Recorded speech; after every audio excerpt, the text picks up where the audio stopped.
Greetings to respected viewers. In this project, we are transitioning our raw data to actionable inventory intelligence. We aren't just looking at sales, we are identifying hidden profit margins, uncovering locked capital in unsold inventory, and using statistical hypothesis testing to compare vendor performance. By the end of this walkthrough, you will have a complete framework for optimizing procurement and pricing strategies using Python. So first here we are loading these datasets and we are using SQLite, and before cleaning we need to understand the shape of our data. We use describe to get a bird eye view of the mean. So now we'll next go to, so this is the complete data we have got, and this is our complete complete transform data, or you can say raw data. So now we are doing the distribution plots for numerical columns. So according to this code, we are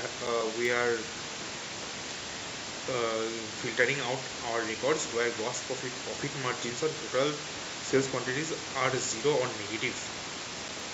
Okay, and in the next we are done the box plots.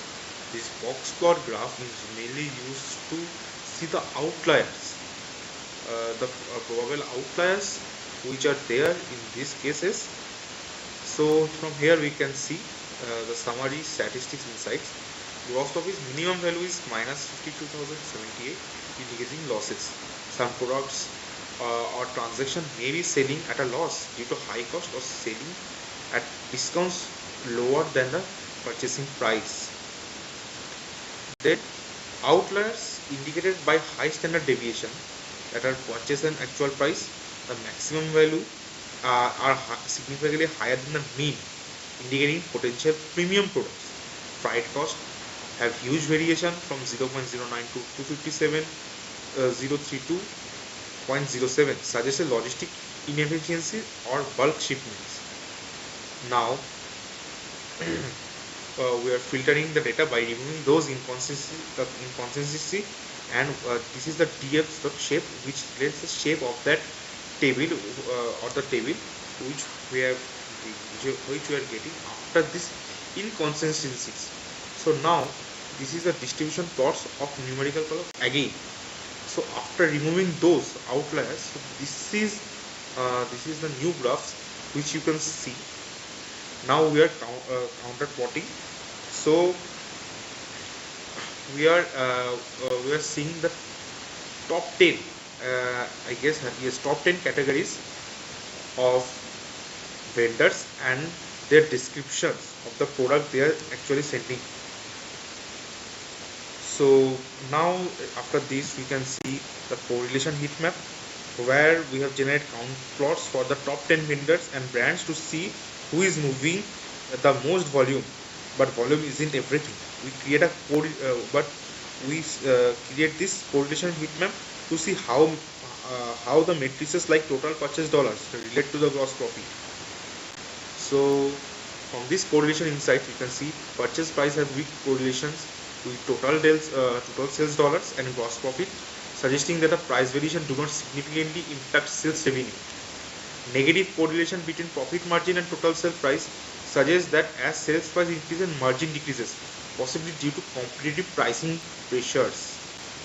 Stock turnover has a weak negative correlation with both gross profit and profit margin, indicating the faster turnover not necessarily result in higher profitability.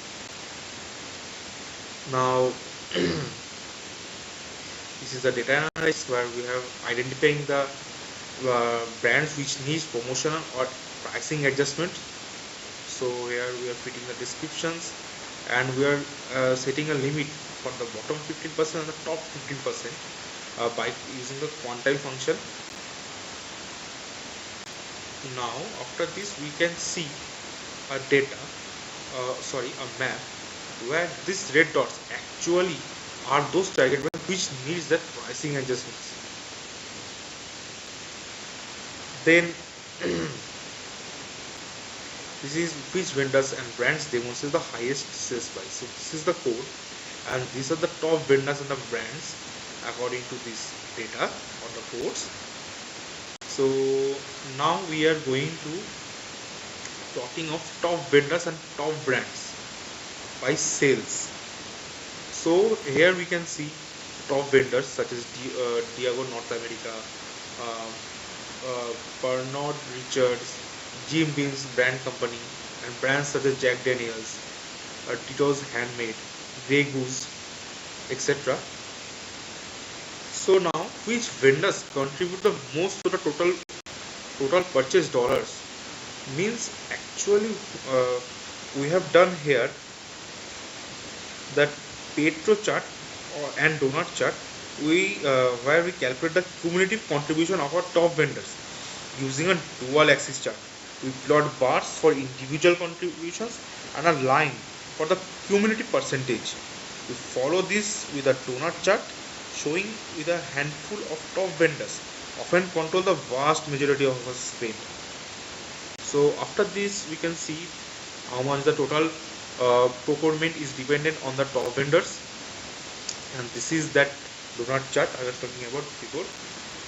And the remaining vendors contribute only 34.31%, which is the remaining one, and these are the top, as you can see, meaning they are not utilized effectively or may not be as competitive. If vendor dependency is too high, consider identifying new suppliers to reduce risk. Now we are checking, does bulk pricing in bulk reduce does purchasing in bulk reduce the unit price, and what is the optimal purchase volume for cost savings?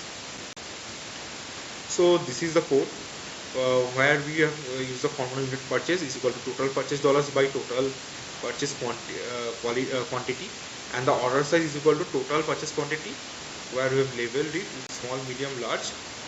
So this is the order sizes, small, medium, large, and the unit purchase price. So this is the impact, or this is the box plot, and this is the impact of the bulk purchase pricing.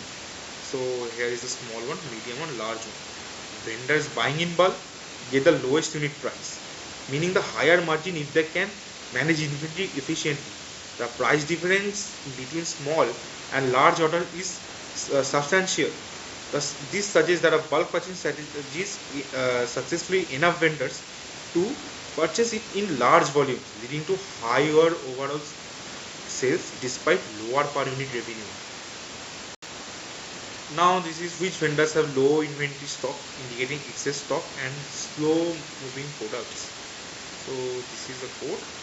Slow moving inventory increases holding cost. Identifying vendors with low inventory turnover is critical for business efficiency, cost reduction, and profitability. Then how much capital is locked in unsold inventory per vendor, and which vendors contribute the most? So after this code, we can see the total unsold capital is 2.71 million. It is in dollars, I guess it is in dollars. And here is our 95% confidence intervals in profit margins of top performing and low performing vendors. So again, we have divided into quantile, and now we have got those top vendors 95% CI and low vendors 95% CI, whose mean is 31.70 and 41.55 respectively. So according to this confidence interval for low performing vendors is significantly higher than the top vendors. This suggests that a vendor with lower sales tends to maintain high profit margins, potentially due to premium pricing or lower optional cost. For high performing vendor, if they aim to improve profitability, they could explore selective price adjustment, cost optimization, or bundling strategies. For low performing vendors, despite higher margins, their low sales volume might indicate a need for better marketing. So after that, this is the statistics, and this is the top threshold, low threshold, and we have performed the two sample presets.